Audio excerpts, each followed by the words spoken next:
Welcome to another episode of the Zebra People podcast. I'm super excited to be here today because it's the first time I'm hosting the podcast. For those of you who don't know me, I'm Grace Kisnorbo, Senior Consultant at Zebra People, and I'm even more excited because I am joined by my lovely friends, Katrina Dargel and Neha Ahlawat. So yeah, thanks guys so much for joining me today. Katrina, maybe you could start us off telling us a bit about you. All right.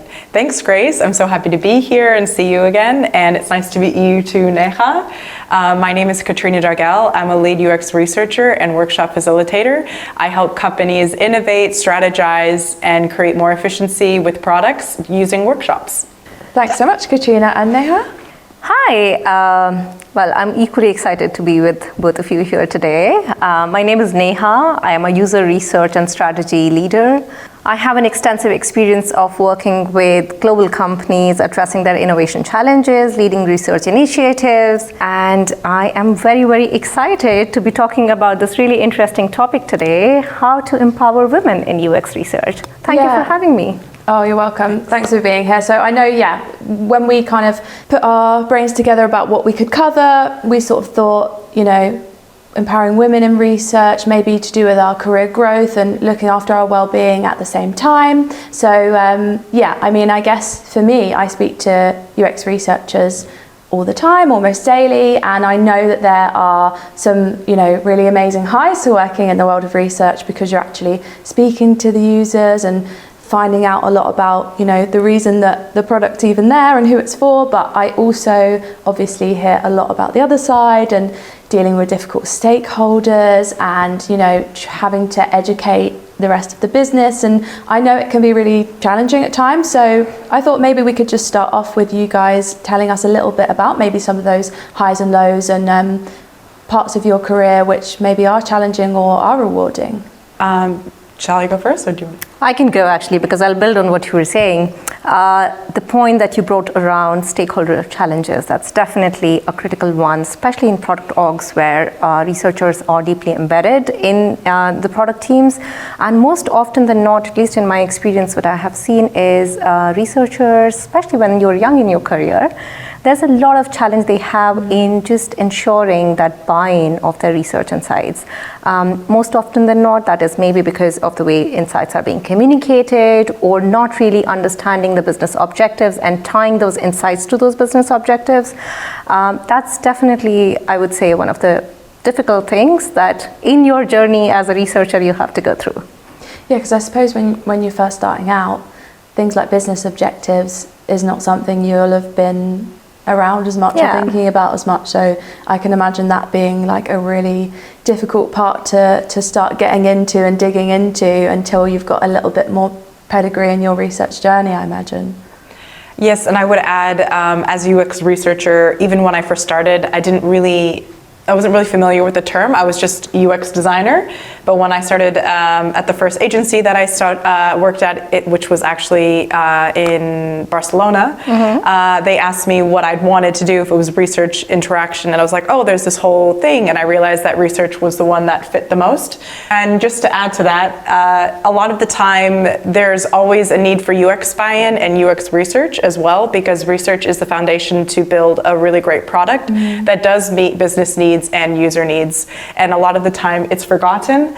And some of the highs that I've experienced was really being able to do a fully fleshed out research package, which would include, user interviews, stakeholder interviews, as well as creating the user flows, but really building on all of the knowledge that you gain through doing research. So when you go into meetings and you're explaining designs or whatever you've created, you actually have information to back up those insights with, and it can be really powerful.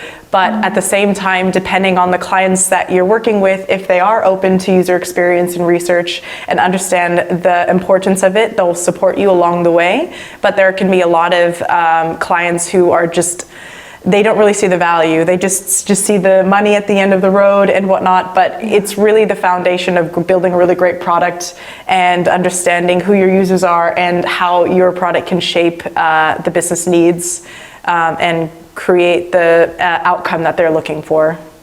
I think that's really valid. Also, again, having worked in consulting space as well as in product orgs, I do realize that it depends a lot on the maturity of the organization as well.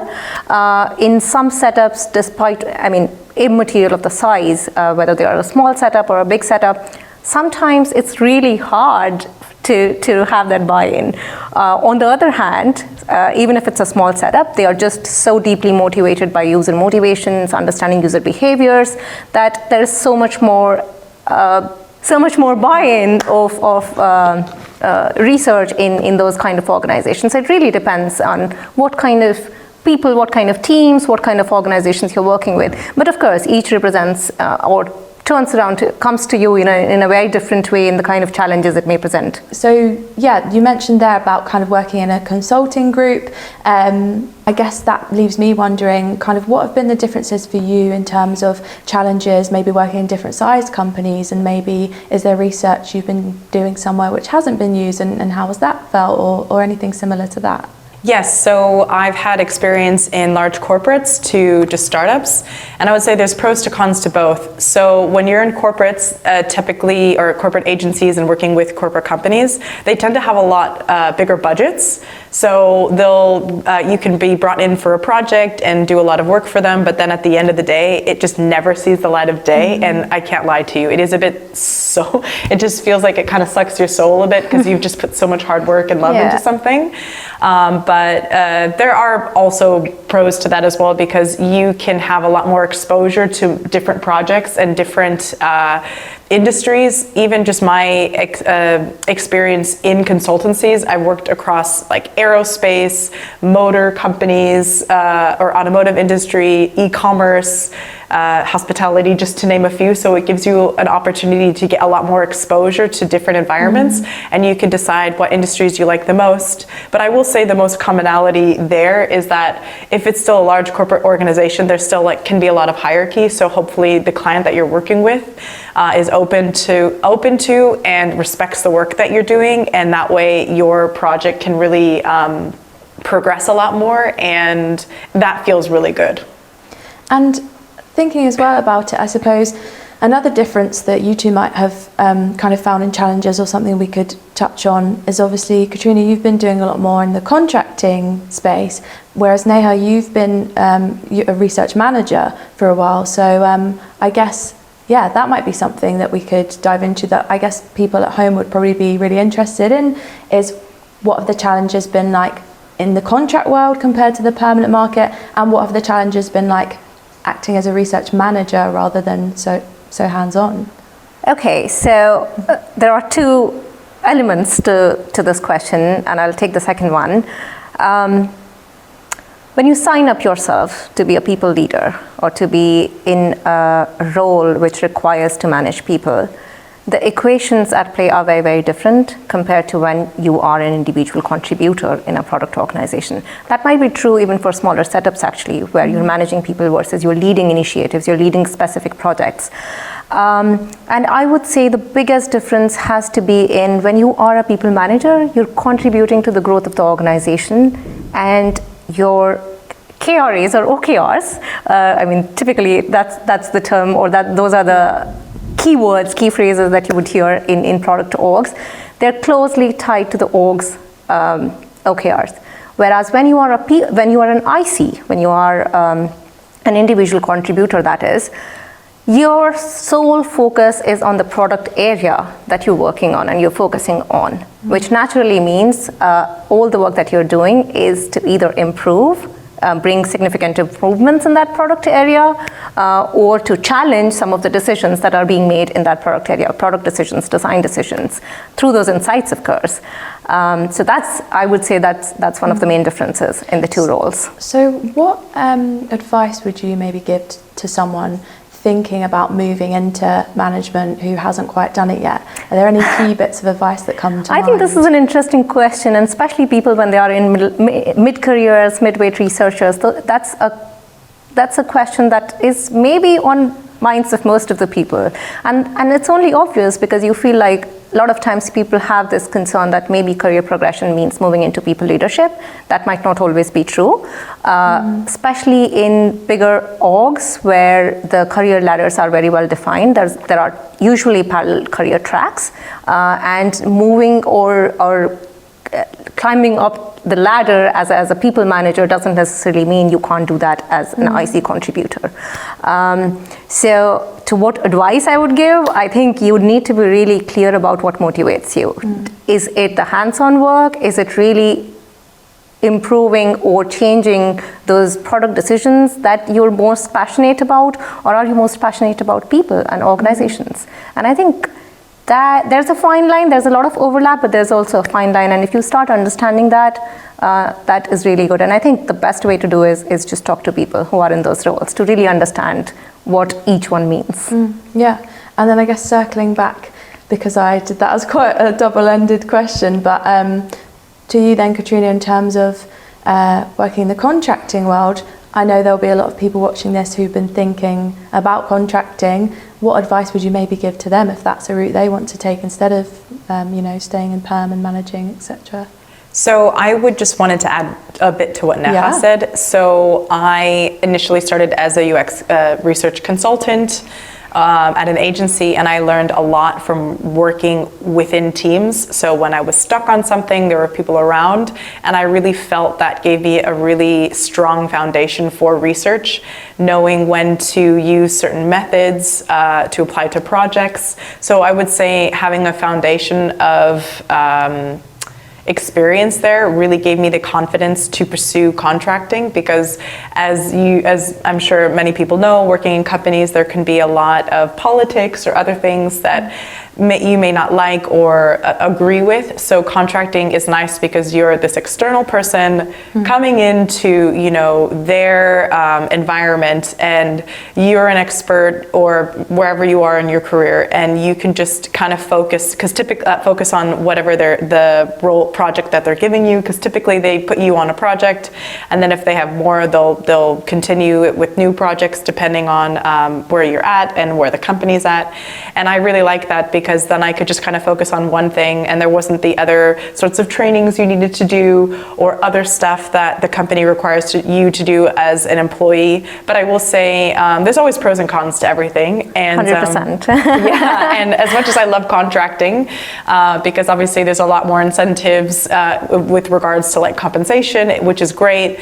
You do have to like manage your money a bit more. I've had to get an accountant just to make sure my taxes are all done right, and just kind of keeping myself on track, which I really like because it just makes me feel more independent. So those are just some things you have to keep in mind if you are going to be contracting. But I love this path that I've taken, and it's nice to kind of grow it with what I've even learned with workshop facilitation, and it's really helped my UX research background and passion for it it helped me find new ways to make better products and innovate and help teams innovate as well. So that's just something that I feel like contracting has given me the space to do. And it's also not easy, because like when the contract ends, you're like, oh, what do I do? Now I need to find a new contract. Well, that's exactly what I was just thinking. Like, I think the advice I would give from a recruitment side to anyone who's thinking about contracting is just to do your research, because exactly as you said, yes, there are so many financial benefits and other great benefits, and like you say, you said yourself how many different sort of sectors you've worked in within that space, and how many different pieces of experience you've been able to get. But at the same time, there are times like this year where the market's kind of suddenly dipped and there's not a lot of contract work around, or even in better years there are things like the time of the year, Easter time or the school holidays, where hiring managers aren't around and there aren't as many contracts being picked up and things aren't happening. So there are, that's just a couple of things off the top of my head. I think there are so many different little intricate parts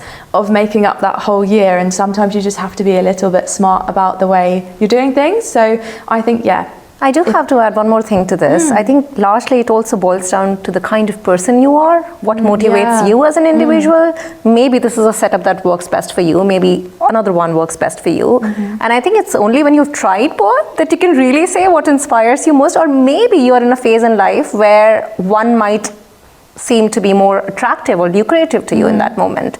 So I think at the end of the day, one has to pick their battles and make trade-offs. But as you were saying, there are pluses and minuses to irrespective of where you are or what setups you're working in. But at the end of the day, I think a common thread that binds us all is we're passionate for research, right? We're extremely passionate for user research and the difference it can bring to organizations, to decision making, and so on.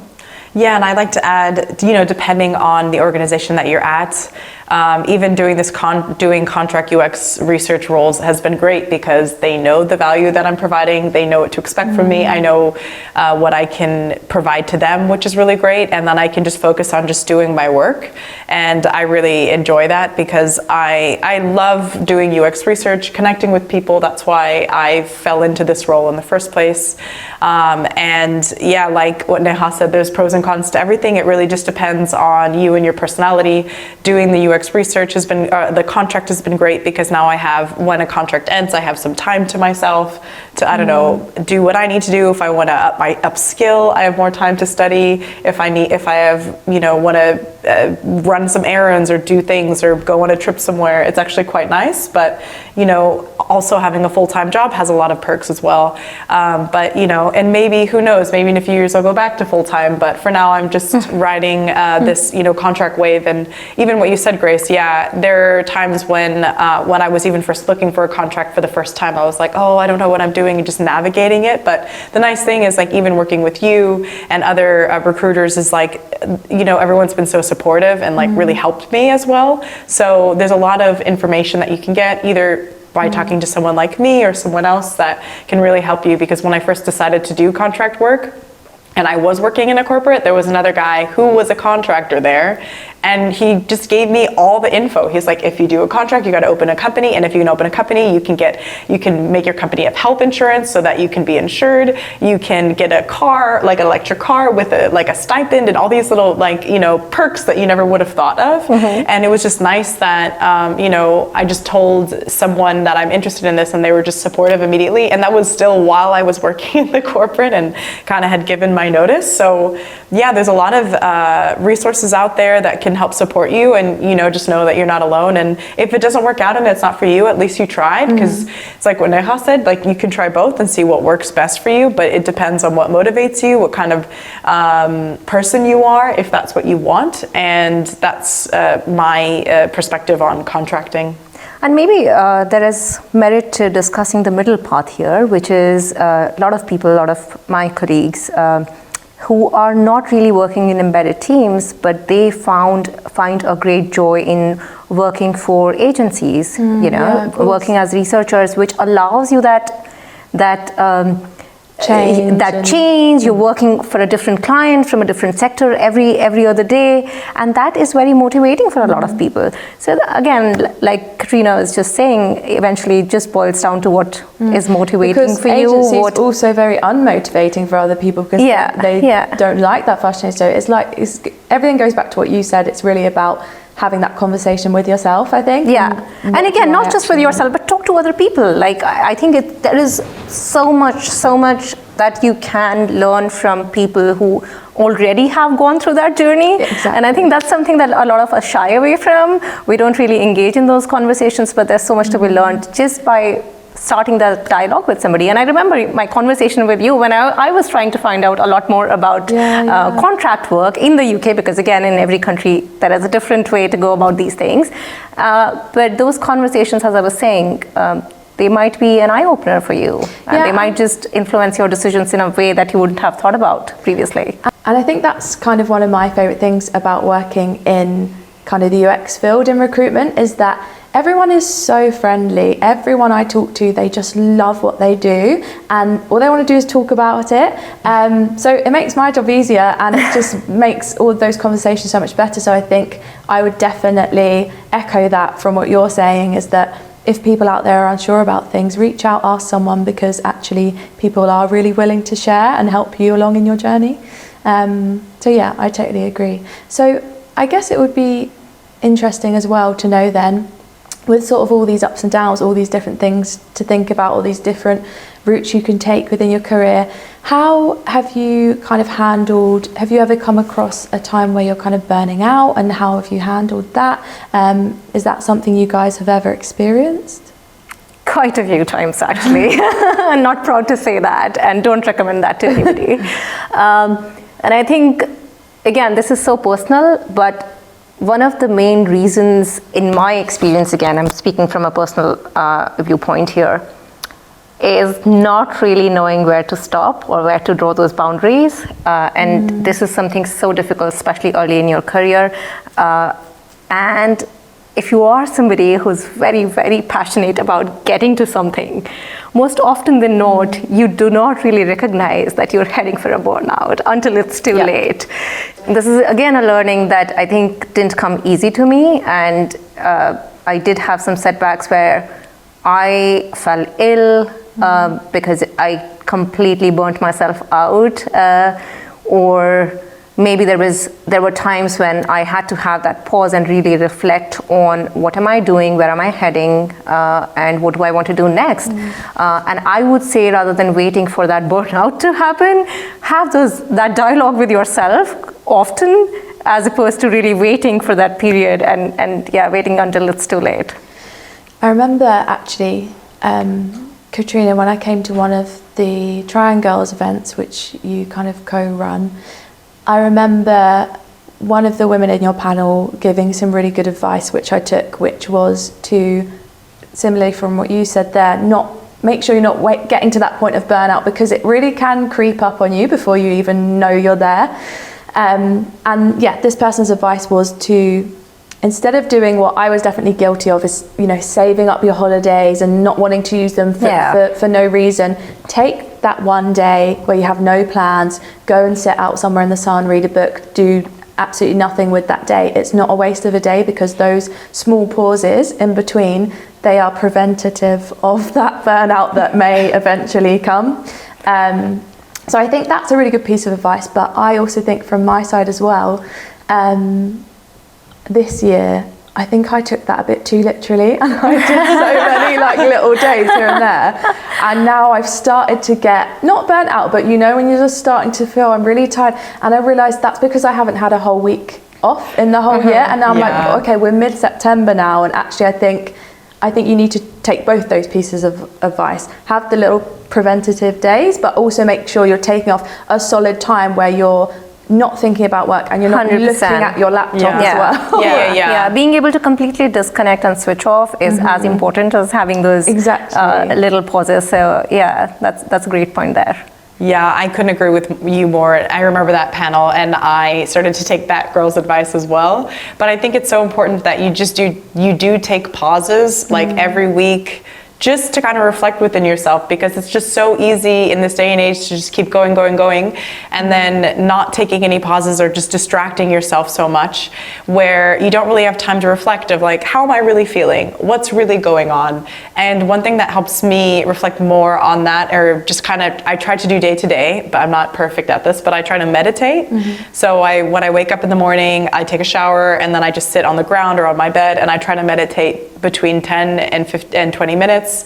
Then anything that's kind of, I'm thinking about, that's, we're bombarded with thoughts constantly. Then I start to notice patterns, and then I'm like, oh, I'm feeling really anxious about this or this person or this situation. And then it just really helps me start to just address it and be aware. And then that's when I know, okay, I think it's time, I need a break, or I need to go here, or I need to do this. But I really think the more that you can reflect within yourself, because only you really know how you feel. Sometimes you can explain it to others, but they may have a different perspective, and I think that's so important. And like you said as well, only you can know how you feel, but sometimes you don't even until you take those moments to really kind of sit in stillness. So. And sometimes maybe you just want to bounce off those thoughts and then share it with somebody else who can bring in a different perspective. And that's something that I have started doing, actually. And one of the things that I've started implementing in my work, and I've recommended that to my team members in the past, is break down your goals. Yes, 100%. Every given day, you'll have so many personal and professional commitments, and sometimes it just gets so difficult to juggle between the two. And it really helps to break down those goals, prioritize, and really get to the ones that you think are the most critical in that moment. You don't have to do everything at the same time. And you can always find a way around it. It's just that when you're so invested in your everyday tasks that you almost forget that there can be a rhythm to that madness. And I think it's all about just finding that rhythm for yourself. And I think you made a great suggestion there, Katrina, just finding that again time to maybe meditate or do whatever else. Maybe it's a walk that would do that for you, or maybe it's journaling. I've heard it from a lot of my peers that they like to journal things, and that's how they get focus in their lives. So whatever works for you. Yeah, I just think taking time to just be alone with yourself, even if it's like going out to go read in the park or going for a walk or something, it's just like that time that you kind of need that you don't always give yourself, or it's not really like kind of baked into your schedule. I also wanted to add one more thing about stillness. It's just so important to take it. I think this year and even part of last year, I just burnt myself out so bad to the point where you just reminded me of what the girl said on the panel, that I was waiting for my vacation end of April or May or whenever I had booked it.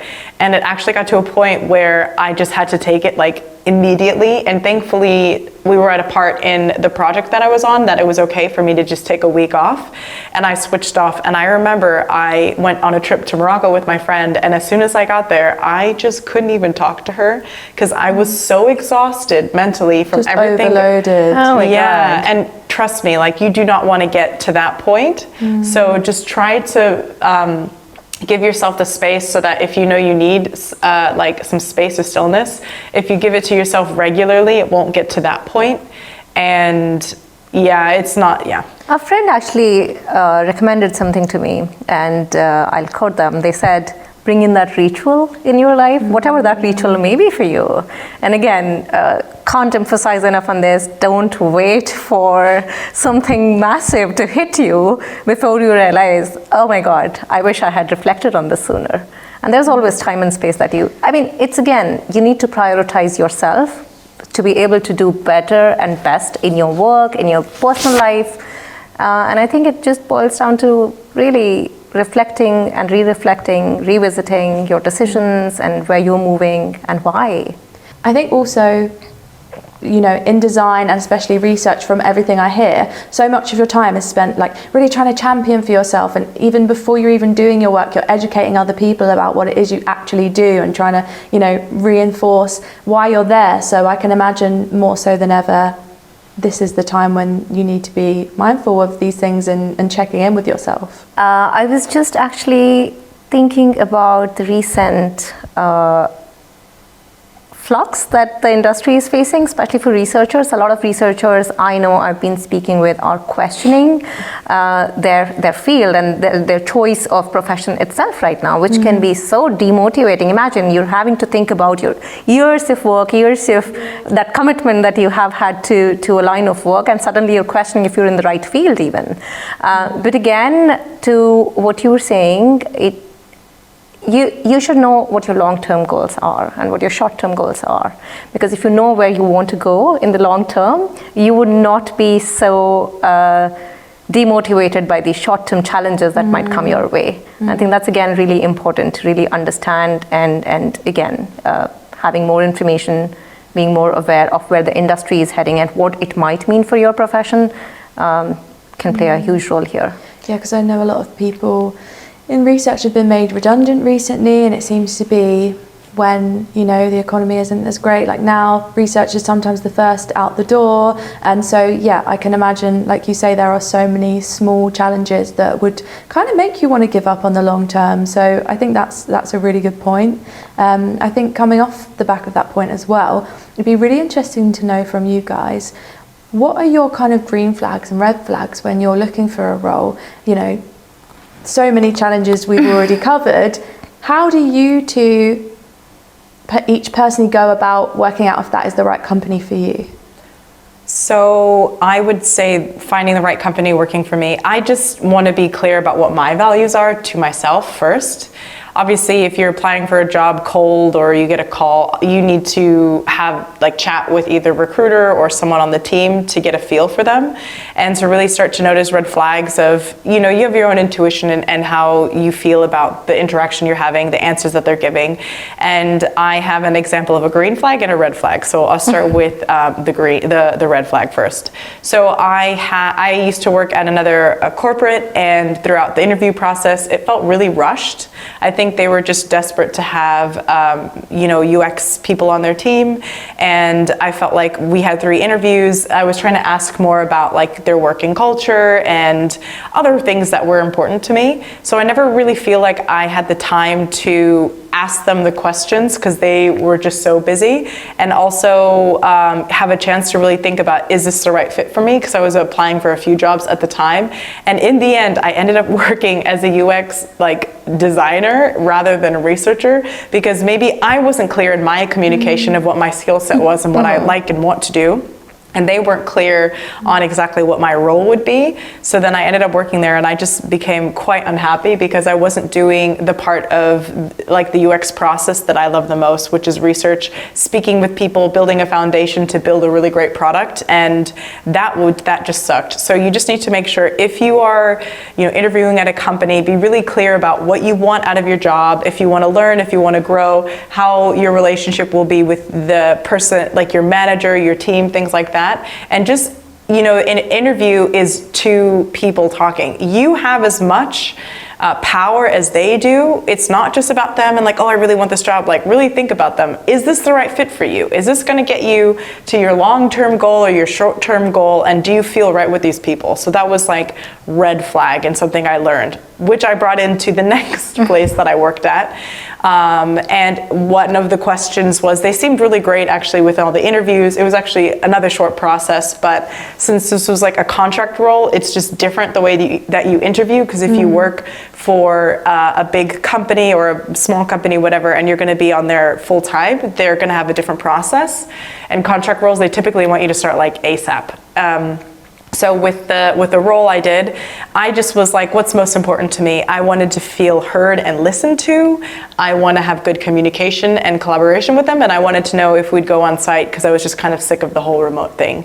And I asked them one hard question, which was, you know, if a colleague or if one of your staff members has an issue with a client, and the client said something inappropriate or did something inappropriate, how would you handle that situation, or has it happened to you? Because I just wanted to know that no matter what, they had my back, and they gave a really great answer, and I just felt like, okay, this is right for me, and we had a really great working relationship, and I was happy that I went that way. So you just need to be really diligent about who you're working with, and just ask the hard questions. You know, this is important. You're going to be spending a lot of time there and effort, and you want to feel you know, empowered, and you want to feel valued, and you want to feel listened and heard. So that was important to me. I think you beautifully said a lot of things that I had on my mind too, but just to add a few more points. And again, this is something I've heard from my peers, I have faced it myself. A lot of times, a name might look really great on your resume, but not knowing if it really aligns with your personal values is the biggest mistake one can make in their career. And, you know, I understand a lot of times it happens. You want to work for that company because it was always your dream company, or it looks so shiny to you.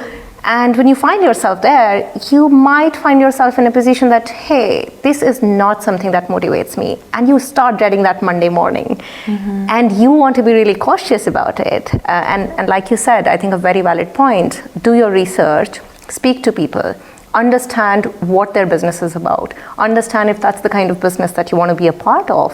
And it might be a great place to work, maybe for somebody else, but it might just not click for you. And knowing that, and you know, you can't say it with certainty, but again, it's on us to do that homework, to do our due diligence in really understanding what that role, what that team would mean for you. And again, the role of your immediate leader is also really important, especially when you're not working in a contract opportunity, but more you're embedded into the core teams. So having that transparent dialogue as much, just before even you join, during the interview, stages, I think that's really, really critical. And I would really recommend and advise everybody to do that, because that can really go a long way in determining even your future decisions about your own career, or what path you might choose eventually. And I think it's a really good point about, being really clear on the specific role. I think you both mentioned there about that. And that is one of the things in this industry that is the most frustrating for, recruiters, for all of you guys applying for jobs. Every company seems to have a slightly different version of what they consider the same thing. So you can have the one UX researcher. There's a lot of ambiguity, especially in this field. Yeah. Right from leveling to the job responsibilities. Kind of one UX researcher, and in one company they're barely a mid, and another company they're a lead, and it's like or they're called something totally different to that. And again, some of these questions and concerns that you should have can be addressed through just that dialogue right in the beginning. Exactly. Speak to the recruiter, speak to the hiring manager, and ask them questions. As much detail as you can get is going to really inform your decision well.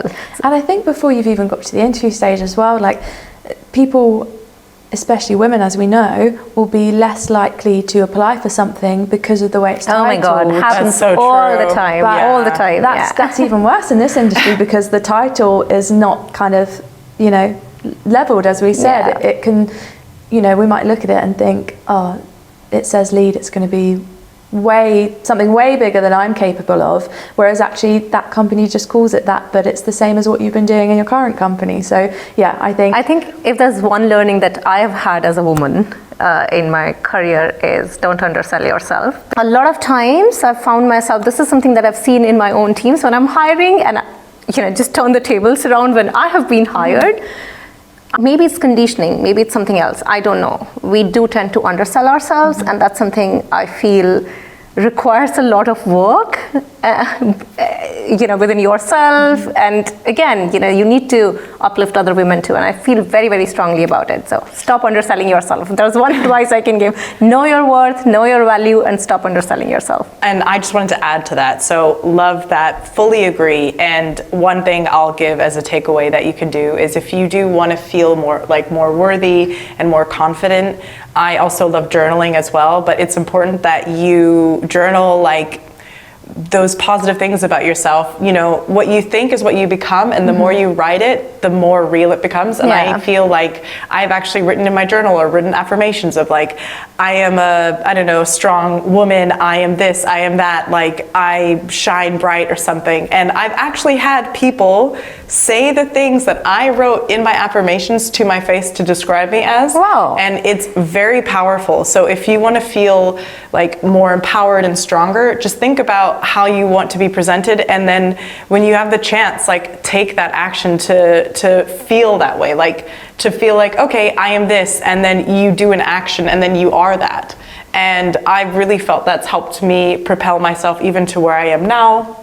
And even to be honest, I'm an American in London, and I've been in Europe for a while, and it hasn't been easy, but just knowing that I still have faith in myself to do this through the journaling and the affirmations really, really helps to even apply for jobs that I in the past didn't feel like I was worthy of doing or could do, but it was, like you just said, something that I had already done, but the title was intimidating or something. Yeah. I completely agree. I'm a huge, huge believer in affirmations, and there's an author, Louise Hay, who I really like, and she says everything you think and everything you speak is constantly creating your future. And I think it is true even to the small things. The way that you think about yourself is going to shine out of you, and other people are going to feel the same way. And the same author, she sort of says, think about a tiny little tomato plant. You plant the seeds. If you kept looking at it and saying, that's not a tomato plant, that's not a tomato plant, and you not watering it, not letting it grow, you'd never think it would be. But if you keep at it every day with those little bits, adding it up, it will grow into this big, huge thing. And it is true of our thoughts as well. Sometimes it can sound a bit cringe, and it can sound a bit like, you try lots of things and they don't work, but I think the real thing is just little bits over and over again. Yeah. And I think, as you said, Neha, it is really important, especially as women, to do those things and to believe in ourselves, because for some reason, a lot of us, we do kind of undersell ourselves. And another comment I would make on that, because we run kind of like Zebra People women's events often, and one of the ones that came up, which a lot of people found as a great takeaway, was thinking about your kind of reviews that are coming up as well. You know, you're not going to get a promotion most likely after that review's happened and then it's talked about. You need to be making sure those conversations are happening before that review's there. You need to make sure those expectations are there. People know what you want and people know where you see yourself, where you see your growth, and that and it's difficult sometimes if you haven't done that much yourself before, but you need to start doing those things. Put the wheels in motion. Don't wait for it to happen. Don't wait for those meetings and then maybe to see what happens after. Make sure you're putting everything. And again, it goes back to goals, right? If you don't make those goals evident, or don't share it with, let's say, your immediate leader, you're really playing on a backfield in some way, because you're underselling yourself. You're not really talking about where you want to get to be, where you want to get to. And they can only support you once you share it with them. So it's again a two-way street. And at the end of the day, you are the owner, you are sitting in the driver's seat of your career, and you know where do you want to get to. So very, very important. But besides even, another example that I can think of besides reviews is the conversations that happen pretty early on when you are making a decision to join a company. Again, that's, I think, one of those things where I have, in my experience, seen women really underselling themselves, not really asking for the salary that they should be asking for. And again, you should be able to advocate for yourself, and you shouldn't shy away from it. I feel if you know that you are really good and you know your value, please don't shy away from asking for what you're worth. And also, I'd like to add to that, if you're really keen to grow in the company, set aside, write down what's important for you to learn, to grow, what you want, and share that with your manager or line manager or whomever, just because it shows initiative that you are interested in growing and that you do care, and just see how they react. And also ask for feedback. How am I doing? How could I be better? What could I work on? And then what else do I need to get to that point? Exactly. And it'll show initiative on your side. And then also want to just say, if you get to a point where you just feel like you're not aligned with this company, you're not being heard, or not being paid, compensated what you deserve, you need to be okay with walking away. Yes, and 100%. And the hardest part is, I get it, you're comfortable there, you know the lay of the land, you know what's going on, and it's really scary, but the thing is, you just won't open yourself up to grow if you're not afraid to walk away from things. And I've just noticed this in life in general, if you're being mistreated and you don't say anything, or if you don't stick up for yourself, you will continue to be mistreated, whether it's in work, in life, personal, whatever. So it's important to just be clear about what you want, get an understanding of how you feel, and take action, and speak up about it. And that would be the best way to get to where you want to go. Yeah, 100%. And again, it might sound like there's a bias here, but it is just, in a way, almost unfortunate that women succumb to it a lot more, unless you feel, either if you feel otherwise. And I can't really pinpoint to what might be the reasons for it. As I was saying a while back, maybe it's conditioning, maybe it's something else. But again, just knowing it, I think it begins with recognizing some of these issues, right? The moment you start recognizing those, you can take steps to mitigate those issues, or to really address those issues. Yeah, I think kind of from everything we've said today, it seems to be that the key takeaway, at least for me, is really looking within, thinking about what it is that motivates you, what are your values, what do you want to do next within your career. So I think we've covered some really good topics, and even for myself as a recruiter, there's a lot to take away, and I think a lot of people watching this in UX research will have a lot to think about after watching. So thanks so much for joining me and for all of your insights. Thank you for having us. Yeah, thanks for having us. It's been so nice.